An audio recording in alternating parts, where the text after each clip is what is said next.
గురువుగారు ఒక విషయం చెప్పండి. శివుడు అలంకార ప్రియుడంటారు. శివుడు అభిషేక ప్రియుడంటారు. ఆయనకు అసలు మళ్ళీ ఏమి నిర్గుణుడు అంటారు. కరెక్ట్. చాలా మంచి పాయింట్ అడిగారు మీరు. గురూజీ. నేను ఈ మధ్యన ఎత్తుకుందాం అనుకున్నదే దీనికోసం. చాలామంది చాలా తప్పులు చేస్తున్నారండి. ఓకే. ఈశ్వరుడికి నిరాకారుడు, నిరా నిరాడంబరుడు. నిరాడంబరుడు. ఆయనకి ఏమి హ్మ్. ఇది కావాలి, అది కావాలని ఏం లేదు. ఒక మారేడాకు, ఓ చెంబుడు నీళ్లు పోసి, కొంచెం విభూది బొట్టు పెడితే చాలు. కథం. పొంగిపోతాడు. ఐశ్వర్యం అలాగే ఇస్తాడు. మార్కండేయుడు ఎక్కడో ఉండి, అయ్యా నాకు ఏమిటి నా గతేమిటి, నా పరిస్థితి ఏమిటని చెప్పి మార్కండేయుడు అరిస్తే, యముడిని కూడా పక్కకి గెంటేసి గబగబలాడుతూ వచ్చి మార్కండేయుడిని పట్టుకున్నాడాయన. హ్మ్. అంతటి ప్రాణాన్నే నిలబెట్టే ఆయన. అంతటి శక్తివంతుడు. ఆ యొక్క ఈశ్వరుడి యొక్క శక్తికి యముడే పాసి వదిలేసి పరిగెట్టేశాడు. అయ్య బాబోయ్! ఈయనతో తట్టుకోలేమని. ఆ! అలాంటి ఆయన్ని మనం ఏం చేస్తున్నామంటే ఈ రోజున శివలింగం మీద కొన్ని చోట్ల చూశాను. చాక్ పీస్‌తో బొమ్మలు గీసినట్టు గీసేస్తున్నారు ఈశ్వరుడిని దాని మీద. అవునండి. శివలింగం మీద. అవును. అది చాలా తప్పది.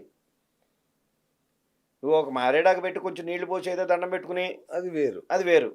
కానీ నిజంగా ఈశ్వరుడికి మంచి అలంకారం చేస్తే కనుక మెచ్చుకునేది ఎవరయ్యా అంటే వెంకటేశ్వర స్వామి ఇది విష్ణుమూర్తే. హ్మ్. విష్ణుమూర్తి కదా అలంకార ప్రియుడు. ఈశ్వరుడికి అలంకారం చేస్తే విష్ణుమూర్తికి ప్రీతి. విష్ణుమూర్తికి అలంకారం చేస్తే ఈశ్వరుడికి ప్రీతి. ఓహో! ఓహో! ఆ! శివాయ విష్ణు రూపాయ శివహే అన్నారు. శివుణ్ణి అందుకనే అంటారు. శివాలయానికి సాయంత్రం పూట వెళ్లి దండం పెట్టుకోవయ్యా, విష్ణాలయానికి ఉదయం పూట వెళ్లి దండం పెట్టుకోవయ్యా అంటారు. ఆ! ఏంటి దాని ప్రత్యేకత? ఈశ్వరుడికి విష్ణుమూర్తి అంటే మహాప్రీతి. ఓకే. విష్ణుమూర్తికి ఈశ్వరుడు అంటే మహాప్రీతి. ఓకే. ఉదయాన్నే పాలకడల నుంచి ఆనందంగా లేచి ఐశ్వర్యం ఇచ్చేవాడు ఎవరయ్యా అంటే విష్ణుమూర్తి ఆయన. విష్ణుమూర్తి. ఆయన ఏ రూపంలో ఉన్నాయి, ఒక కృష్ణుడు కానీ వెంకటేశ్వర స్వామి కానీ ఏ రూపమైనా సరే ఆయన అందిస్తాడు. సాయం సంధ్యా సమయం అంటే చీకటి పడుతూ ఉన్న సమయంలో ఈశ్వరుని ఎందుకు దర్శించుకోవాలి అంటే ఈయన శ్మశాన వాటికి. ఈయన ఇంకా లయ అనేసరికి సృష్టి స్థితి లయకారకుడు అనేసరికల్లా చీకటే తప్ప వెలుతురు అనేది ఏమి ఉండదు. అవును. ఆయన మొత్తం అన్నీ సంరక్షణ చూసుకుని సాయంత్రం పూట తాపీగా కూర్చుని ఉంటాడట. ఎవరు వస్తారో వాళ్ళకి సాయం చేద్దామని. ఓహ్! పొగలంతా ఇదంతా కష్టమే కదా, మరంతే ఈ పనులన్నీ చేయాలిగా. చెయ్యాలిగా. హ్మ్. చేసే సాయంత్రం శివాలయంలో కూర్చుంటాడట. కూర్చునేసరికి అప్పుడు ఆయన వచ్చిన వాళ్ళందరికీ వరాలు ఇస్తూ ఉంటాడు.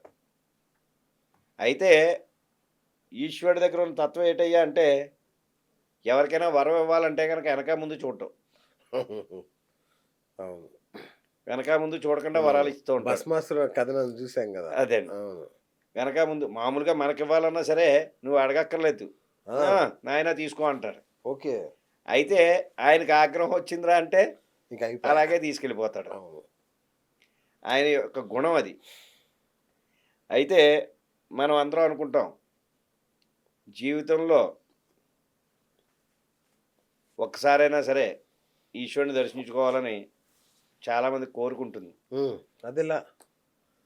మనం ఇంత పూజ చేస్తున్నాం, ఇంత అచ్చా! ఇచ్చేస్తున్నాం, మనం ఇంత యాగం సాక్షాత్కార చేస్తున్నాం, ఒకసారైనా ఆయన కనులారా మనం తిలకించాలి. కానీ ఈశ్వరుడు ఎప్పుడు కూడా ఈ రూపంలోనే వస్తాడని చెప్పి ఎక్కడా లేదు. మానవుల కష్టాలు తీర్చడానికి ఏదో రూపంలో వస్తాడు. ఓకే.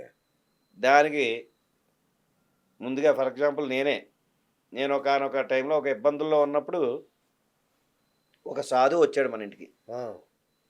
సాధువు వచ్చి, నాయనా నువ్వు ఏదైనా తింటాను ఏదైనా పెట్టవయ్యా అని చెప్పి అడిగాడు. ఆ! అడిగితే అప్పుడు మా దగ్గర ఏముందయ్యా, ఏదో ఉన్నది ఏదో పెడతాను అది తినేసి వెళ్ళిపో అన్నాం. ఆ! అయిపోయిన తర్వాత ఆయన అన్నాడు, నువ్వు నాకు పెడుతున్నావు కానీ నీ మనసులో ఏదో బాధ పెట్టుకుని పెడుతున్నావురా అన్నాడు.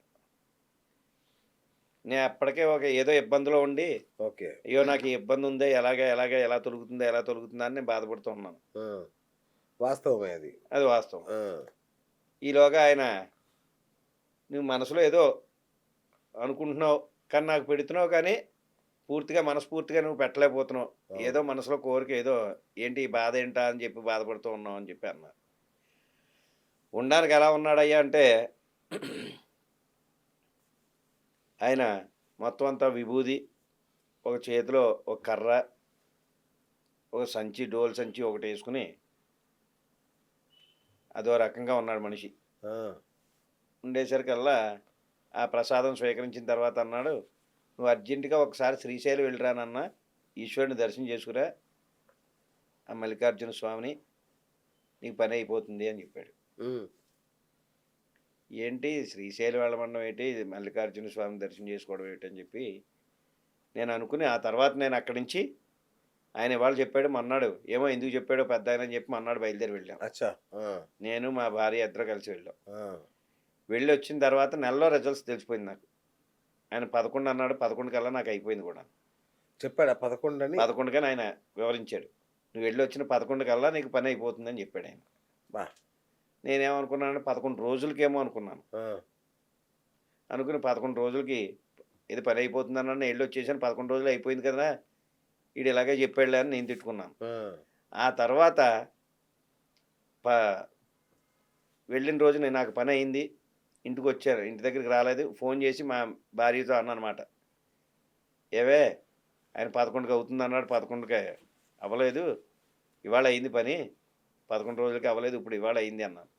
అప్పుడు మా ఆవిడ అంది, ఇవాళ 11వ తారీఖు అండి, ఆయన అన్నది 11 రోజులని కాదు, 11 గంటలని కాదు, ఆయన అన్నది 11కి అవుతుందన్న, 11వ తారీఖు అయింది చూసారా అని. బా, ఆ, అయితే ఏ రూపంలో చెప్తాడు అన్నది ఆయన మనం కరెక్ట్, కరెక్ట్, గ్రహించలేము. అవును, అయితే మానవుడి తత్వం ఏంటయ్యా అంటే, ఇవాళ పూజ చేసేసి మొన్నటి రిజల్ట్స్ వచ్చేసేలా వెంటనే ఉంటాయి. మర్నాడు దాకా లేదు దాంట్లో ఇప్పుడు. నేనే చెప్తున్నాను కదా, ఏది 11 అన్నాడు, 11 రోజులు అయిపోయింది, ఇంకా ఏమి రాలేదేట అని. అవును, అలాగా ఏదో రూపంలో కనబడి మనకి సాయం చేస్తాడు ఈశ్వరుడు. ఉమ్, నేను ఇదివరకు మీ దగ్గర ఒక నెల క్రితం స్టూడియోకి వచ్చి ఇక్కడ 2 రోజులు 3 రోజులు ఉండిపోయాను. అవును, ఉన్నప్పుడు ఆ 3 రోజులు కూడా శివలింగం మీద పాము వచ్చి తిరిగి వెళ్తూ ఉండేదట. సాయంత్రం ఒక ఆయన దండం పెట్టుకోవడానికి వచ్చినప్పుడల్లా ఆయన కనబడేది. ఆ, ఇదేమిటి ఏమంటే రోజు వస్తుందండి, ఇక్కడే తిరుగుతుందండి అని. ఆయన వీడియో కూడా తీసి నాకు ఫోటో నేను వెళ్తే చూపించాడు కూడా అతను, మీ శివాలయంలో? నా శివాలయంలో. ఆ, నేను అనుకున్నా ఏదో రూపంలో కనబడుతూ ఉంటాడరా, దానికే ఉంది అని చెప్పి దండం పెట్టుకున్నావు కదా, చాలా ఫోన్లే, నీకు ఆ దర్శనం నీకు కలిగింది అనుకున్నాను. అలాగా ఈశ్వరుడు ఏ రూపంలో కనబడతాడు అన్నది ఎవరికీ తెలియదు. అలాగా ఆయన లీలలో చెప్పుకోవడానికి కూడా మనకి తనివి తీరనివి. అవును, ఈ మధ్యన బంతిపూలని, ఈ అలంకారాలు లేనిపోని అలంకారాలని చేసేసి ఈశ్వరుని ఈశ్వరుడిలా చూపించట్లేదు. అవును, నేను ఈ మధ్యన చాలా ఫోటోలు చూస్తున్నాను, లింగం మీద బొమ్మలు వేసేస్తున్నారు వీళ్ళు, ఉమ్, పెద్ద ఆర్టిస్టులు మరి వీళ్ళు.